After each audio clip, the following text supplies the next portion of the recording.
Fadil, Assalamualaikum warahmatullahi wabarakatuh. Waalaikumsalam warahmatullahi wabarakatuh.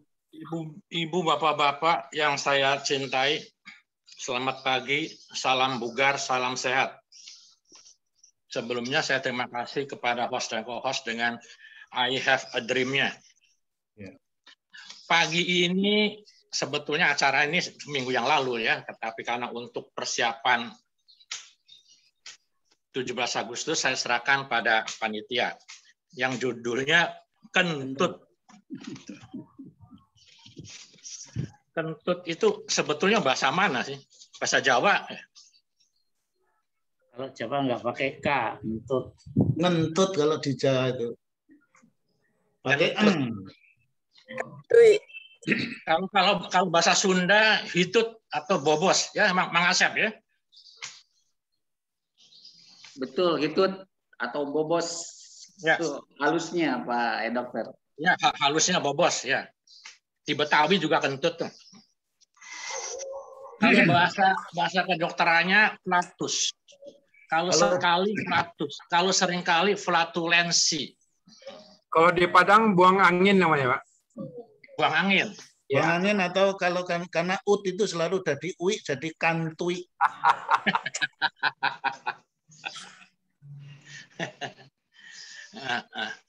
Itu sebenarnya apa? Kentut itu apa? Yaitu suatu gas yang keluar dari lubang pelepasan bawah. Kalau dari lubang pelepasan di atas, kalau ini kan sendawa, kalau di bawah itu kentut. Nah, gas itu gas apa? Bisa gas metana, bisa gas CO2, bisa gas H2, bisa sulfur. Nah, yang paling bau itu sulfur. Iya. Kentut itu ada yang berbunyi, ada yang bau sih. Yang ideal itu tidak berbunyi dan tidak bau, tentunya ya. Tapi tidak bisa itu karena kita makan. Jadi ada yang tidak berbunyi, tidak bau, ada yang tidak berbunyi, ada bau, ada yang berbunyi, ada yang tidak bau, ada yang berbunyi dan ada bau. Jadi ada empat kelas tuh. Tidak berbunyi, tidak bau, tidak berbunyi, bau, berbunyi, tidak bau, berbunyi dan bau. Bagaimana sampai kentut itu tidak berbau? Tentunya bapak-bapak, ibu-ibu bertanya kan, ideal itu kalau ini istilahnya tidak malu kita. Kalau misalnya anak perawan dekat calon mertua gitu. Jadi kalau tidak berbau itu biasanya udara atau gas itu dari udara. Udara yang kita masuk ke dalam pencernaan. Pada waktu makan tergesa-gesa, makan terburu-buru, atau pada waktu isep-isep permen, atau kunyah-kunyah permen karet, atau minum minuman yang bersoda, itu yang ada gasnya itu. Nah, atau kalau kita sering pakai sedotan. Nah, itu gas itu tidak bau sehingga waktu keluar itu tidak bau. Kalau bau juga samar-samar lah. Nah, yang bau itu yang bagaimana? Nah, yang bau itu biasanya gas itu yang berupa tadi, yang mengandung sulfur, mengandung H2 atau CO2 atau metana. Nyetel musik mau loh. Nah, yang bau yang habis makan jengkol, Dok. Itu sendawa itu nanti cerita sendawa itu. Halo, saya mau matiin. Belum. Ini sebentar, ponakan yang soundnya ya. Suara Pak Pratomo.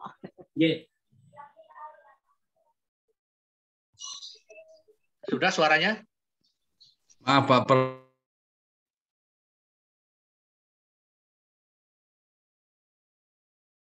Dr. Usman di mute, mohon maaf di unmute. Di mute semua ya. Oh cuma screen-nya aja.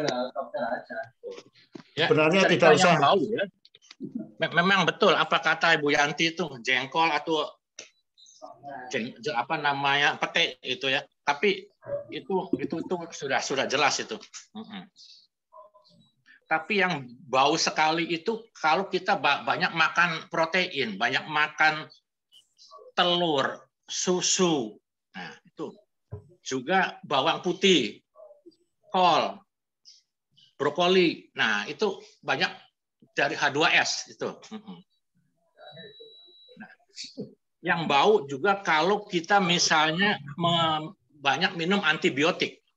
Antibiotik itu di usus membunuh bakteri-bakteri yang baik. Jadi di usus itu ada bakteri yang baik dan ada bakteri yang tidak baik. Bakteri yang tidak baik itu yang menyebabkan penyakit dan ini bikin bau. Bakteri yang baik itu yang membantu pencernaan. Seperti kalau kita misalnya suruh banyak minum prebiotik, minum yogurt, nah itu ada bakteri-bakteri yang baik. Itu membantu pencernaan. Tapi kalau kita banyak minum antibiotik, nah bakteri yang baiknya itu mati. Ya, banyaknya bakteri yang tidak baik yang membuat bau.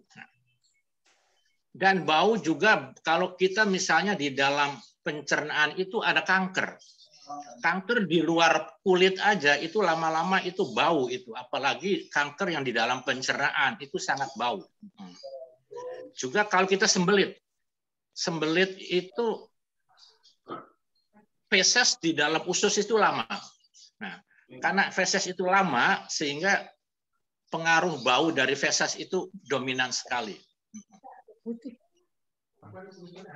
Jadi sekali lagi ada yang tidak bau dan ada yang bau. Yang tidak bau itu karena sering permen, isep-isep permen, punya permen karet, minuman yang bersoda, atau karena makan terburu-buru tadi.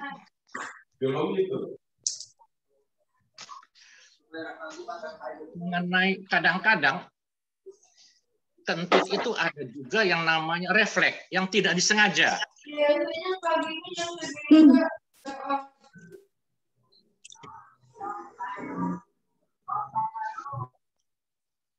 Itu suaranya siapa? Yang jualan. Oh, dekat rumah kali ya. Jadi kentut yang instan, tidak disengaja. Nah, itu bisa terjadi.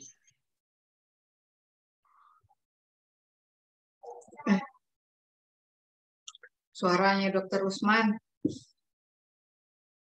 Dokter termute itu.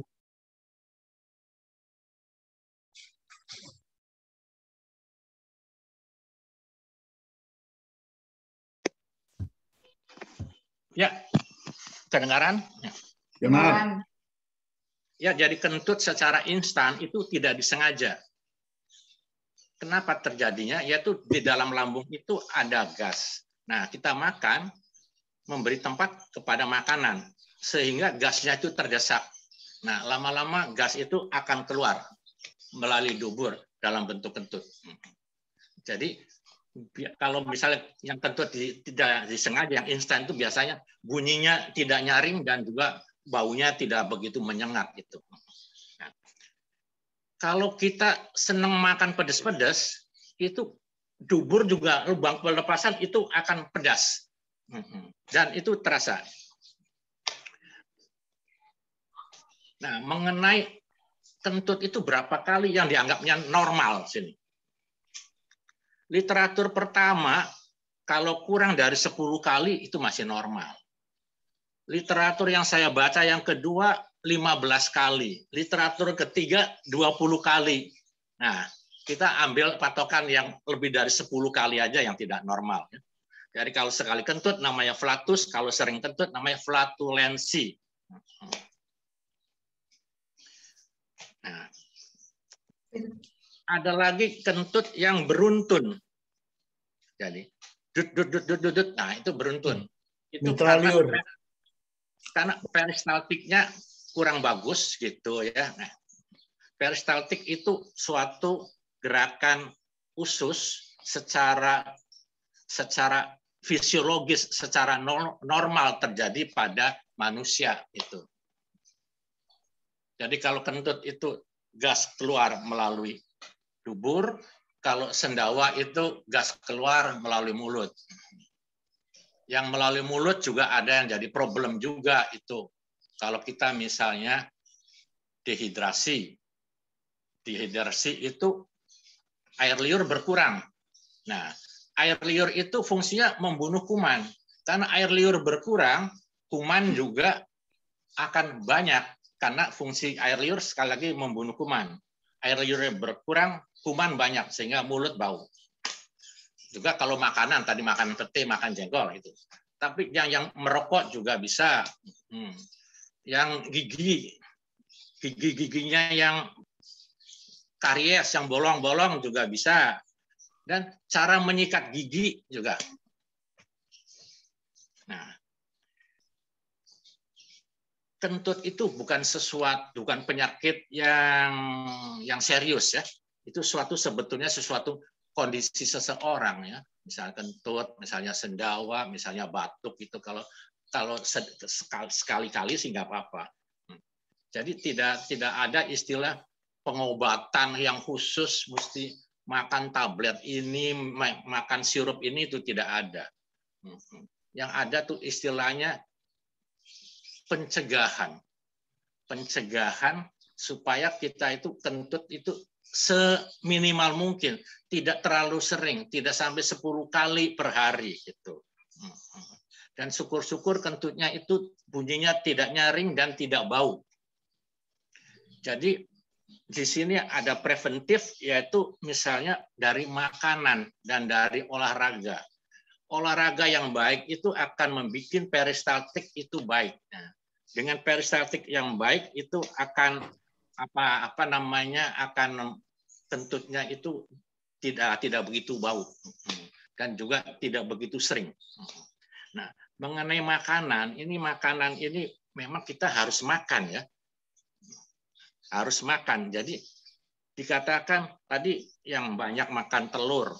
Nah, itu timbul gas H2S. Padahal telur itu sesuatu yang bermanfaat ya. Putih telur yang lain, misalnya susu, ya memang susu orang tua barangkali sudah jarang. Tapi kalau telur kan masih ini. Bawang putih. Nah, memang bawang putih itu gunanya kan hanya untuk bumbu-bumbu aja, tidak mungkin kita makan bawang putih banyak-banyak itu ya. Jadi jangan banyak-banyak makan bawang putih. Dan makanan itu harus diolah dengan benar. Diolah, dimasak sampai diolah dengan baik, bersih dan matang.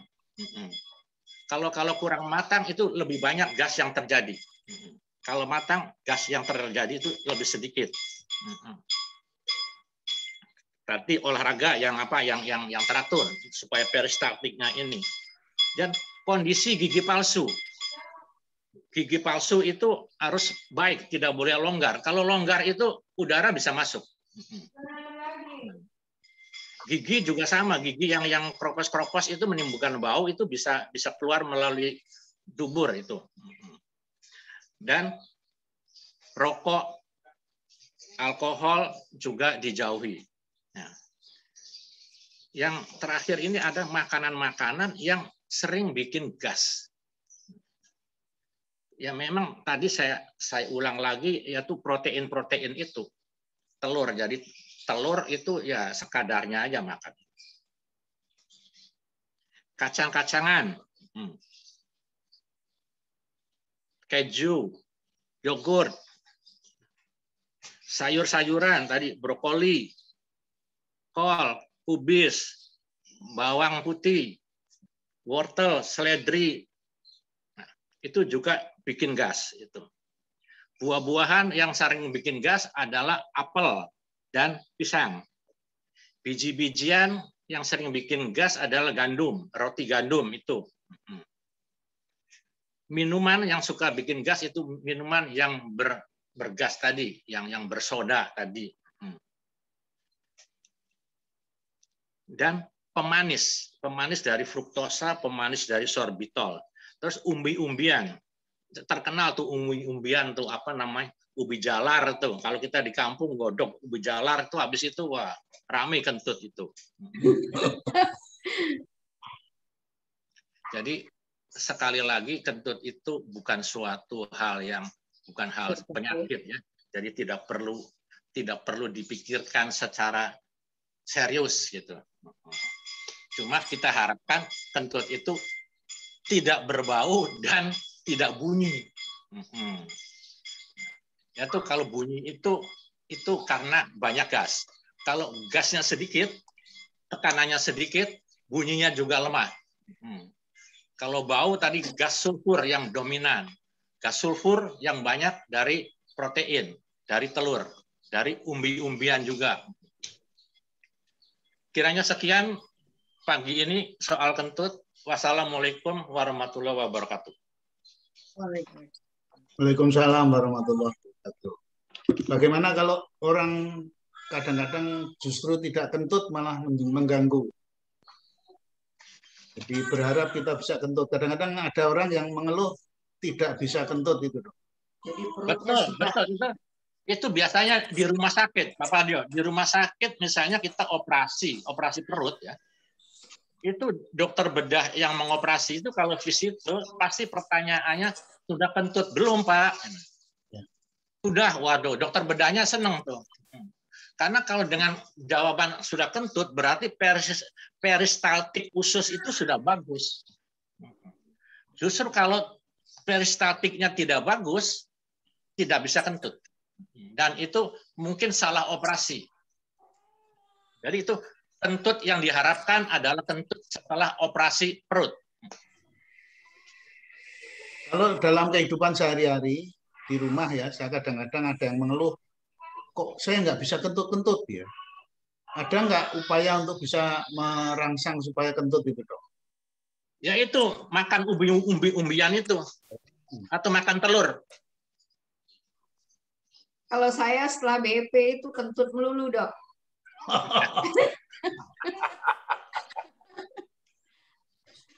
Dan pernah terjadi pemandu di Pondok Kelapa 1 lagi memandu kentut dan kentutnya bunyi, Dok. Dokter Usman mau nanya. Dokter mau nanya izin. Ibu Rosana. Bu Rosana. Izin Pak Patio. Dokter, bagaimana apa akibatnya kalau menahan kentut karena itu sering terjadi pada saat mau sholat, Dok. Jadi bagaimana nahan karena seringnya muncul pada saat kita mau sholat gitu. Jadi sering itu terus kentut. Jadi kan harus wudhu lagi. Nah, gimana caranya nahan kentut, Dok? Terima kasih. Itu saya baca literatur itu belum ada tuh, Bu. Ilmu. Jadi pengalaman saya kalau misalnya pengen kentut gitu, kita kan sholat kan berdiri. Nah, kalau pengen kentut, kita rapatkan itu kaki itu. Kita rapatkan. Jadi tadinya lubang itu sebesar begini, lubang itu, nah itu bisa mengecil tuh lubang tuh. Jadi insya Allah bisa tidak keluar. Tapi kalau terpaksa keluar ya mesti ambil wudhu lagi. Ya, kusuk ya. Kurang kusuk, Dok. Ke atas belakang. Seringnya instan, Dok. Seringnya instan. Jadi instan itu kan otomatis langsung berat gitu ya. Ya aduh ya Allah. Ya. Itu yang pertama. Yang kedua kita tarik nafas, perut dikecilkan. Nah, kita kecilkan sambil tarik nafas gitu. Kalau misalnya sudah atahiyat gitu kan sudah hampir assalamualaikum gitu ya. Tapi kadang-kadang tidak 100% berhasil. Saya juga pernah gitu. Ya, karena itu kita istilahnya kentut itu jangan sampai lebih dari 10 kali lah. Kalau kita mau sholat, rasanya pengen kentut aja dulu, baru ngambil wudhu lagi. Ya, baik, terima kasih, Dok. Ya, sami-sami. Saudara, Dok. Dok. Masa Bu Rosana kentut kok best gitu, Pak Petrisal masa dianggap kentut. Kentut. Saya tanya, Dok. Saya tanya, Dok. Tanya atau minta penjelasan? Ya. Akhir-akhir ini saya justru seperti mungkin Bude pernah tadi nyampaikan, itu justru kentutnya banyak sekali Pak waktu BEP. Waktu BEP saya akhir-akhir ini sering itu. Apalagi kalau kita serius nafasnya kita sedot dalam kemudian itu justru itu keluar kentut. Pakai sarung ya. Kalau pakai sarung kentut terus. Saya tanya, buang air besarnya teratur nggak, Pak? Teratur, Dok. Teratur. Tidak keras, tidak lembek. Ya. Normal sih. Ya. Kalau normal itu istilahnya karena ini faktor peristaltik itu. Nah, peristaltiknya itu lebih sering daripada biasa sehingga bisa terjadi kentut itu. Itu yang pertama. Terus yang kedua bisa aja misalnya di dalam anus kan ada klep namanya, ada sphincter. Nah, sphincternya itu sudah kurang kuat lagi sehingga lebih gampang dengan tekanan sedikit bisa keluar kentut. Gitu. Biasanya pada lansia itu lebih sering kentut itu karena klep di duburnya sudah kurang kuat lagi. Lucu. Boson. Itu namanya boson kalau orang tua.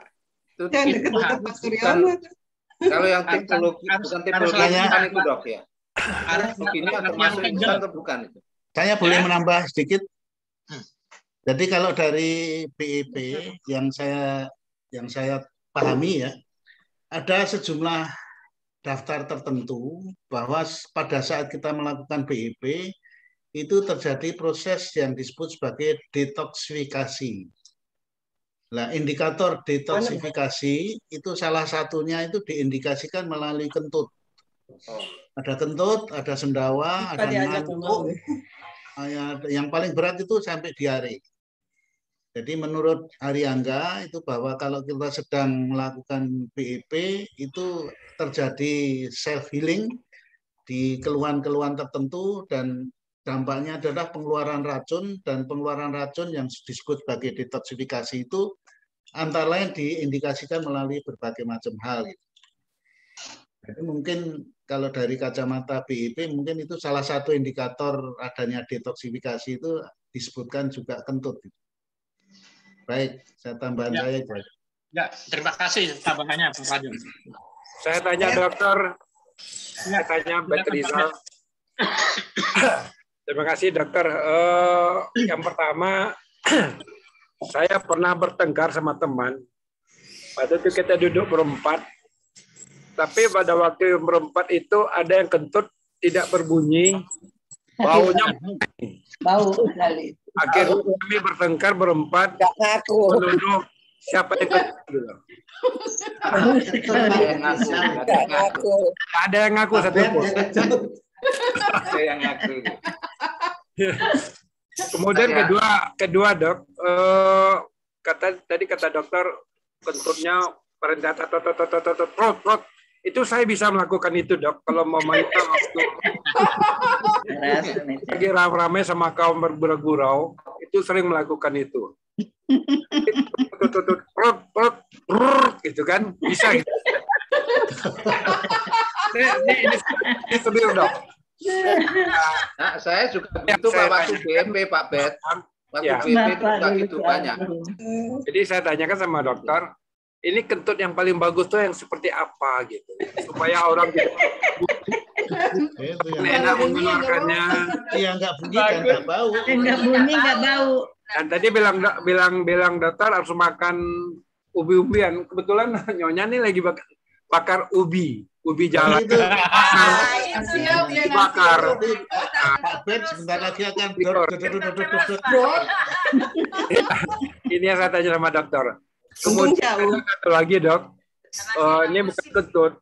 Kalau saya BEP, kalau yang seri yang kedua itu yang membungkuk ke bawah itu kadang-kadang BAB terasa keluar Dok.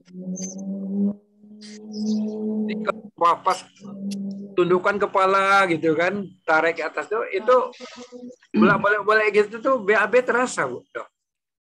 Kadang-kadang kalau BAB-nya keluar, kentut yang keluar. Demikian Dok, terima kasih. Assalamualaikum. Waalaikumsalam. Ya, jadi apa namanya? Tolong apa yang ditolong diulang lagi yang penting-penting Pak Bet ya. Pertanyaannya. Ya, tadi banyak rame suara tadi. Yang pertama saya berempat sama kawan. Ya, bau dan tidak ada yang mengaku. Ya. Kentut, dia bau tidak berbunyi. Kami berempat saling tuduh-menuduh siapa yang kentut, nggak ada yang berani ngomong gitu. Ya. Itu pertama. Yang kedua kentut yang bunyi-bunyi yang panjang trut. Itu saya bisa melakukannya, tapi tidak bau dia Dok. Ya. Kalau yang besar itu tidak bau. Yang ngeri itu yang tadi itu yang tidak bau. Tidak bunyi tapi bau. Tidak bunyi tapi baunya Allah Rabbi. Kasih Dok. Ya, jadi seperti saya katakan, kentut itu ada yang tidak berbunyi, tidak bau, ada yang tidak berbunyi, ada yang bau, berbunyi tapi tidak bau, ada yang berbunyi dan bau. Itu. Jadi kalau biasanya kalau tidak berbunyi itu kan tergantung yang keluar kan gas. Gas itu tergantung dari volumenya besar, tekanan akan besar. Kalau banyak di dalam perut itu banyak gas, tekanannya akan besar. Sehingga kalau tekanan besar itu bunyinya akan keras. Tapi kalau gasnya sedikit, tekanannya juga kecil, tidak bunyi. Kalau stop bunyi itu samar-samar itu. Nah, soal bau itu karena tergantung dari menu makanan tadi. Kalau yang bagus, yang bagusnya yang mana Dok? Yang bagusnya? Yang bagus yang tidak berbunyi dan tidak bau. Yang tidak bau ya. Ini tidak bau. Terima kasih Dok. Karena kalau bau itu kadang-kadang dari kanker. Dr. Usman. Ya. Saya tadi mendengarkan kentut dari sisi kesehatan. Tapi di sisi lain juga kita melihat kentut dari sisi etika. Yeah. Kalau di Indonesia, kita kentut itu dianggap tidak sopan. Saya pernah ngobrol dengan orang Amerika, dia bilang, kalau kentut nggak masalah, tapi justru sendawan itu dianggap tidak sopan. Jadi satu saat waktu saya di lapangan, karena di lapangan saya pikir bebas, saya kentut, di belakangnya ada orang bule. Dia bilang, saya ditepuk pundaknya. That's okay, Marwono. Jadi menurut dia memang kentut itu dianggap biasa. Justru sendawa yang dianggap tidak sopan. Betul, benar. Sendawa ya. Benar. Ya, jadi istilahnya lain lubuk, lain ikannya ya. Jadi itu istilahnya tergantung daerah. Seperti kita kalau misalnya di Arab, pegang-pegang kepala itu tidak apa-apa di Arab. Tapi kalau pegang pantat, mereka marah. Gitu. Kalau kita di sini pegang kepala yang tidak sopan, pegang pantat masih sopan kita di Indonesia. Bayar di sini. Enggak juga. Kalau pegang pantat, yang pegang perempuan, Bu Yanti, ya nggak apa-apa. Kalau yang pegang pantatnya Bu Yanti laki-laki, nah. Saya tanya Dokter. Ya. Saya tanya, saya Bu Umiati. Bu Dewi makan apa sih Bu Dewi? Asik bener Bu Dewi. Ya, tanyanya dua Dok. Yang pertama, lihat aja. Singkong. Ya, ada dua. Yang satu dalam ruang tertutup, apakah kentut itu bisa menyebarkan virus COVID-19? Ada lagi. Ya kan ruangannya tertutup, kecil gitu loh. Terus yang kedua, apa hubungannya antara obat lambung yang hari dengan kentut, Dok? Bahaya nggak gitu kalau minum obat lambung setiap hari? Terima kasih. Ya. Pertanyaan pertama itu pertanyaan bagus sekali ya. Apakah kentut bisa menyebarkan COVID-19 ya? Saya baca literatur dari Amerika dan kedua dari Australia, memang benar kentut itu bisa menyebarkan virus COVID-19. Ya. Di Indonesia sendiri sekarang ini akan melakukan Kalau PCR-nya dari hidung itu negatif, akan dilakukan PCR dari anus. Ya. Dan sudah terbukti ada pasien di PCR dari hidung negatif, tapi di swab dari dubur positif. Itu. Jadi memang benar bahwa kentut itu juga bisa menyebarkan virus. Apalagi tentunya di ruangan tertutup. Jadi sebaiknya yang mau kentut permisi dulu sama ibu-ibu sama bapak-bapak, saya mau keluar dulu. Nah, atau saya mau ke WC dulu, mau pipis gitu. Terus pertanyaan kedua, obat lambung bisa juga menyebabkan sering kentut, bisa. Ya, Dok, terima kasih. Ya, sami-sami. Saya dok. Ya, monggo. Amir. Monggo Pak Amir. Suaranya Pak Amir. Belum di-unmute. Apa hubungannya dengan sering kentut, sering BAB, dan pola makan? Saya merasa kalau BAB-nya sulit, frekuensinya itu kentutnya Masya Allah, baunya nggak karu-karuan, walaupun tidak bunyi. Apa hubungannya itu dokter, sehingga mengatasinya gimana? Berarti yang dimakan harus apa? Terima kasih dok. Tadi saya mengatakan soal bau, soal tidak bau dan bau. Kalau tidak bau itu kita permen-permen karet, isep-isep permen, minuman yang bersoda. Yang bau itu selain makanan juga sembelit. Kalau kita BAB-nya itu susah, jadi feses itu di dalam usus itu lama. Biasanya kalau kita makan pagi, mungkin besok pagi sudah keluar BAB ya. Tetapi kalau kesembelit itu bisa 2 hari fesesnya di dalam perut, dan selain ada feses juga ada gas. Sehingga gasnya itu terkontaminasi dengan feses, fesesnya juga lebih bau, kentutnya juga lebih bau. Dan ini ada hubungannya dengan peristaltik. Peristaltik itu normalnya misalnya satu menit itu 60 kali gerakan gitu. Nah, ini 1 menit cuma misalnya 30, itu kurang, sehingga feses di dalam perut itu lama sehingga lebih keras EE-nya. Dan dengan makanan biasanya makanan-makanan yang keras. Tapi kalau makanan-makanan yang lunak, EE-nya juga akan lunak. Dan tentunya tidak begitu bau. Itu jawaban saya, Pak Amir. Iya. Terima kasih. Mau nanya, Dok. Dengan bioenergy power itu peristaltik akan lebih bagus. Betul, Dok. BP-nya bagus, peristaltiknya bagus, EE-nya biasanya tidak keras dan tidak tidak sering itu. Tidak terlalu lama. Normal kan tiap pagi kan. Saya cerita tentang susahnya berak, yang normal itu tiap pagi. Kalau sudah seminggu 3 kali itu sudah kurang bagus, apalagi seminggu 2 kali. Sering-seringlah BEP. Peristaltik normal. Ya. Saya mau nanya, Dok, boleh? Monggo. Ibu Lis, Pak. Ya. Dokter. Sudah saya Ibu Lis ya. Nah, ini saya mau nanya ya. Sebenarnya PCR itu saya sudah negatif sudah lama. Ya. Tapi ternyata sampai sekarang itu saya masih diare, Dok.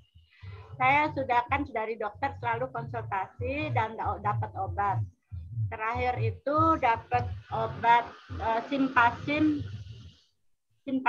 terus Lasidofil ya, sama antibiotiknya Salvolak.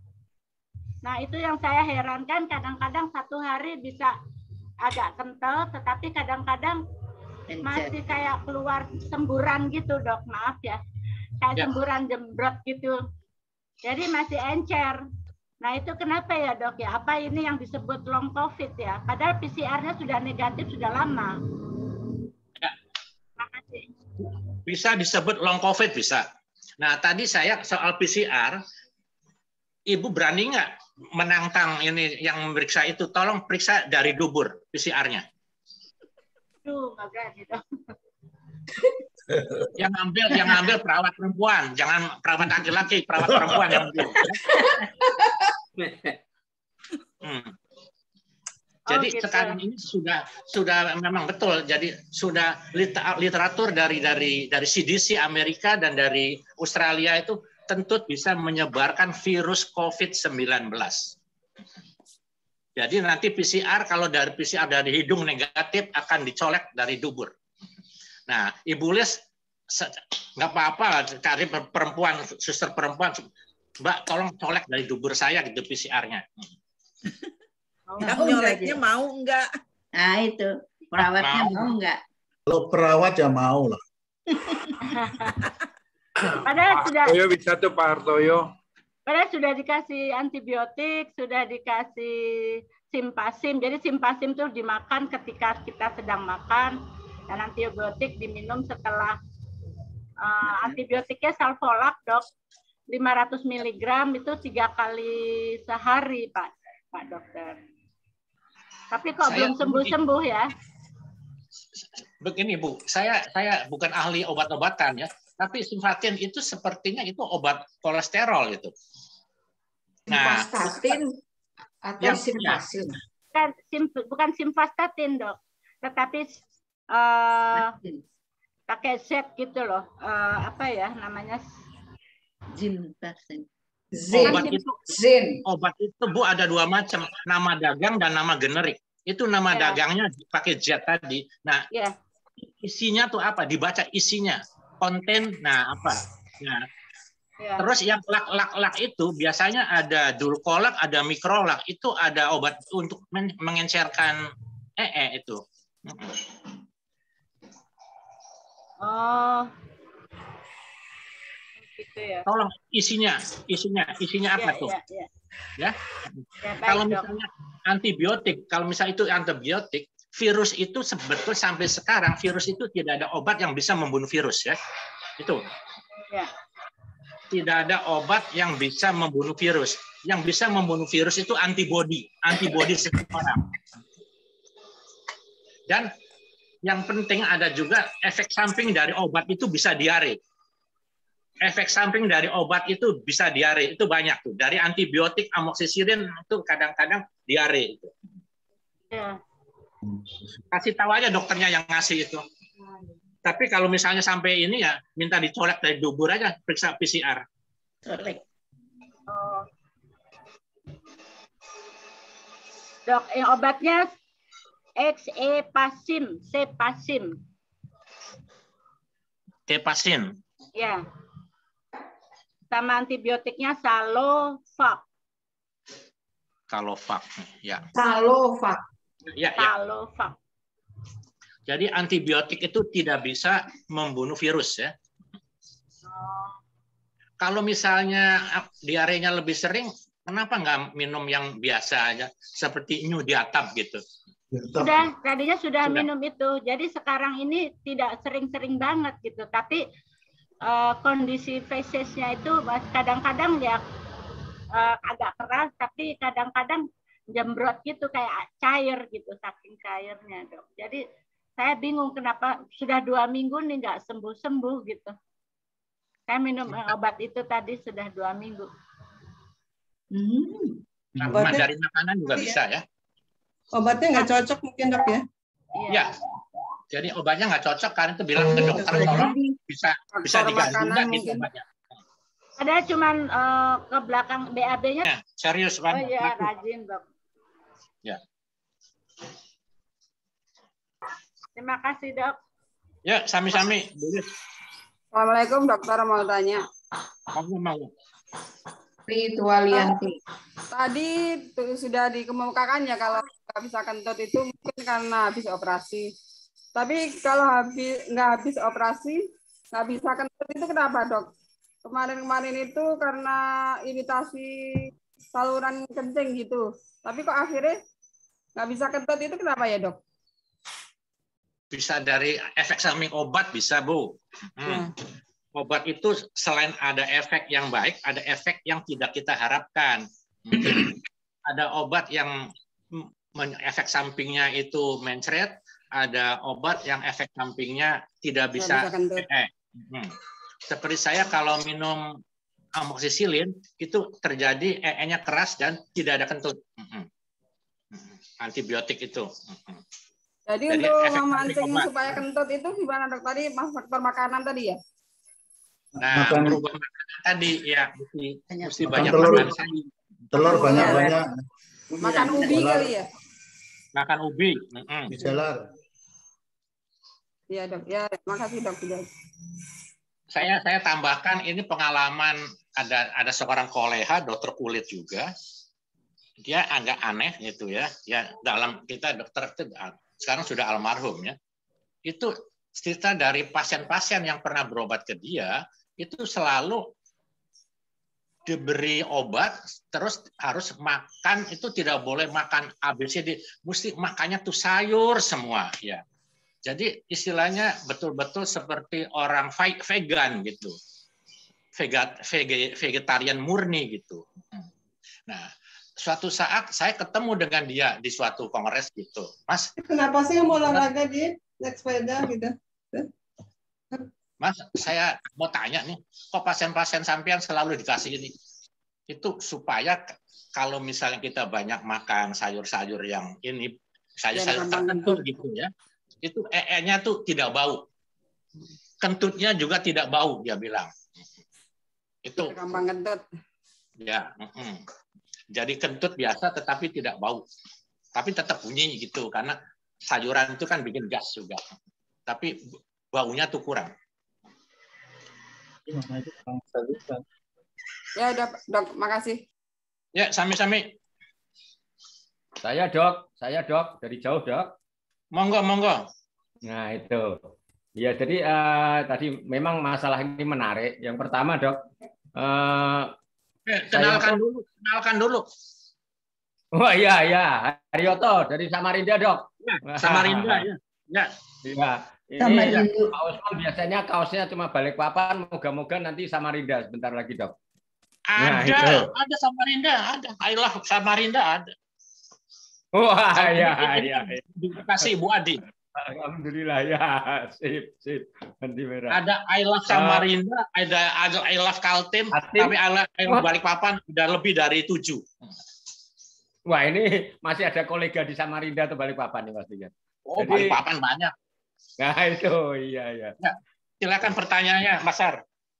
Jadi ini dok, dari pengalaman setelah kita BEP sering mengikuti webinar kesehatan, itu ternyata kalau saya itu ada beberapa makanan dan metode ngunyah. Jadi benar bahwa mengunyah semakin banyak itu akan memperbaiki pola tadi pencernaan, oksidasi. Betul. Nah itu. Jadi kalau saya tergesa-gesa makan, apalagi sekarang sudah usur ini ada beberapa gigi yang sakit gitu. Atau mau berangkat cepat kita takut terlambat, itu memang perut langsung ini dok, langsung tidak enak itu. Tidak enak, betul. Ya, jadi ternyata tadi pola makan mengunyahnya teratur, ini tidak tergesa-gesa, ya mungkin tergesa-gesa dengan emosi sehingga lambung terganggu. Terus kalau saya masalah kentut atau belakang atau BAB itu saya tidak masalah mau bentuknya seperti peluru, seperti bom, seperti air hujan. Yang penting tiap pagi sebelum BEP lancar. Saya udah senang sekali dengan BEP ini, saya selalu lancar dok itu. Nah terus kedua yang masalah kentut tidak bau itu memang beberapa kali kalau saya kebetulan istri saya kan di belakang dok. Kalau saya ini BEP bungkuk karena saya kentut, istri saya malah bersyukur kayak siapa dari Pak Bet ya.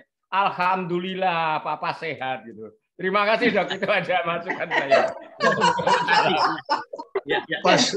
Pas kentut pas bagian tarik gitu. Ya, pas hijab betul. Pas tarik gitu. Sambil ketawa. Alhamdulillah sehat. Itu istri soleha tuh, Pak Har. Alhamdulillahnya karena tidak bau gitu dok. Ya, cuma alhamdulillah BEP saya kentutnya nggak pernah bau. Biar makan ubi, makan apa nggak pernah bau. Dan setiap BEP mesti kentut sama kalau nggak cendawan. Nggak apa-apa. Sama kita Bu Emi. Itu gimana dok? Sehat nggak dok? Ya, bagus. kalau banyak makan ubi tapi tidak bau itu berarti pencernaannya bagus sekali itu. Jadi di saluran pencernaan itu ada bakteri yang baik, ada bakteri yang tidak baik. Nah, kalau bakteri baiknya itu banyak, kalau kita tuh sering minum prebiotik, sering minum yogurt atau sebangsanya itu, sehingga banyak basilus yang di dalam pencernaan itu banyak, sehingga gasnya itu tidak begitu bau atau bisa tidak bau. Kalau mau pulang aja dulu nanti. Habis zuhur balik sini. Dok, mau tanya boleh nggak nih? Boleh. Saya ada Dewi Hardi. Ya. Oh, dari Amerika. Bukan dari Amerika nih. Silakan Amerika. Gini dok, tadi dokter membilangkan bahwa yang suka makan bawang putih ya dok ya, itu suka kentutnya bau gitu kan, dan sering. Ibunya teman saya itu sampai 100 tahun, umurnya 100 berapa, 105 apa 6 gitu, kurang lupa deh.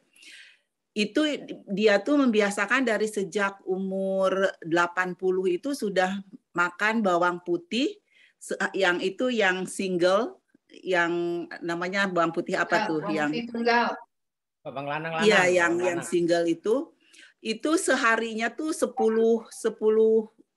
buletan gitu, 10 biji. Itu dikunyah begitu aja, Dok. Kalau saya kan ngunyah bawang putih rasanya pedih gitu ke mulut itu. Kalau beliau tuh enggak, dimakan sambil nonton TV itu kayak kita makan kacang gitu, Dok.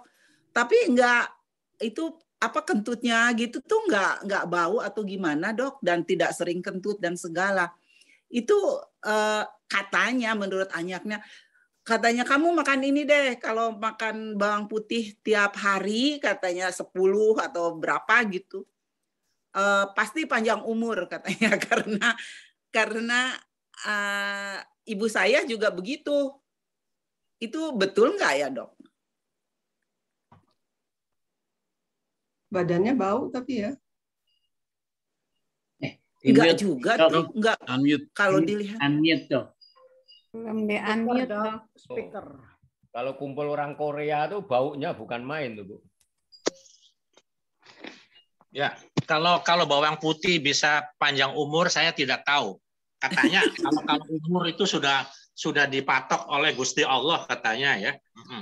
Tapi kalau misalnya sehat itu memang betul ya. Bawang putih itu ada banyak juga membantu kesehatan seseorang gitu.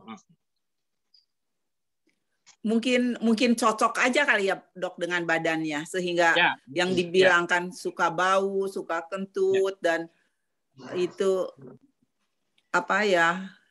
ya tidak kena gitu sama badan beliau itu. Betul ya.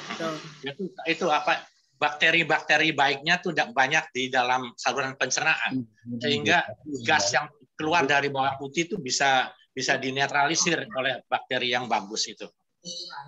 Tapi kenapa menyebabkan badan bau ya, Dok? Ya kan keluar itu bisa dari kentut dan bisa dari kan. Nah, keluar melalui keringat itu bisa. Kadang-kadang melalui sendawa juga bisa ya. Keluar melalui air kencing juga bisa. Pengeluaran itu bisa. Itu adik saya pernah makan bawang putih begitu badannya bau ya, Dok ya. Ya tadi dia bilang orang Korea kepada tadi. Dok, makasih, Dok. Nanya, Dok. Ya, sama-sama. Ya. Dok, kalau minum yogurt itu satu hari ada batasan nggak, maksimal berapa liter atau? Yogurt itu berapa cc sih satu botol itu? Sekitar. Ada yang 300, ada yang. Tulis yang tahu itu, Dok. 1 liter.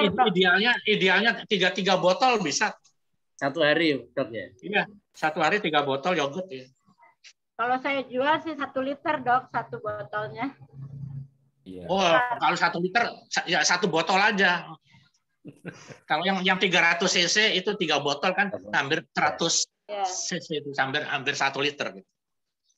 Kalau botol 1 liter dan 1 hari 1 liter aja. Terima kasih. Mending sama-sama. Mending makan yogurt atau mending makan susu, Dok? Kalau yogurt sama susu itu bukan dimakan tapi diminum, Bu. Diminum, ya mendingan minum. Mendingan minum yogurt atau minum susu. Ibu, yang kalau bagus yogurt yang lebih bagus. Ya. Yogurt itu ada mengandung probiotik, tidak ada lemaknya, Dok. Ya, betul. Yogurt lebih bagus. Kalau susu itu katanya yang paling bagus untuk bayi dan anak-anak kecil. Tapi kalau orang dewasa itu kan dipakai susu yang saya tidak pakai lemak gitu, yang tidak enak gitu. Tapi kalau susu yang full cream sebaiknya dosisnya sedikit aja kalau untuk lansia. Lebih bagus yogurt itu. Kalau yang dewasa itu, Dok, susunya cap 2 gunung yang bagus. Cap 2 gunung. Cap 2 gunung. Oh, cap 2 gunung. Bu Yanti ini lain ini, Dok. Hasil. Cap 2 gunung. Ini bahasanya, bahasanya Bu Yanti ya ke arah situ lah. Coba aku dikirimin Bu Yanti. Halo, Bu Yanti. Gunungnya Bu Yanti dikirim, Bu Yanti. Gunungnya Bu Yanti. Biar tambah rame jadi. Kalau Bu Yanti minum kopi, susunya dipisah, Pak. Kopi dengan susu dipisah.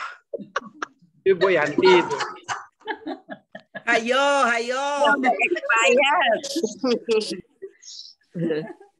Biar ibunya naik, Dok. Hidupnya jangan bed gitu loh ya. Biar imun naik. Saya pamit, Dok, mau maghrib dulu. Oh ya. Ya, moga-moga Bu Dewi. Baik, Terima kasih banyak. Amerikanya di mana, Bu Dewi? Liling-liling. Lagi di walaupun topiknya kentut ternyata banyak kombinasi. Ya. Silakan saya kasih kesempatan 1 kali lagi terakhir. Dok, kalau minum Yakult itu 1 hari 1 botol kecil itu atau harus 2 atau 3 botol? Tadi sudah loh. Yakult belum. Yakult sama itu Reda, Dok. Yogurt. Yakult itu kandungan yogurtnya nggak ada, Pak. Kalau 1 botol itu 3 botol. Kesan Yakult itu manisnya aja. Manis aja, betul, Bu Dewi. Kalau mau nyoba yogurtnya Bu Lis. Mantap. Boleh. Bukan Bu Yanti punya. Bukan Bu Yanti. Terima kasih Dr. Usman dan terima kasih semuanya. Ternyata peminat kentut cukup banyak, masih 31 orang. Masih 31 yang partisipasi. Dan seperti biasanya estafetnya adalah dari Dr.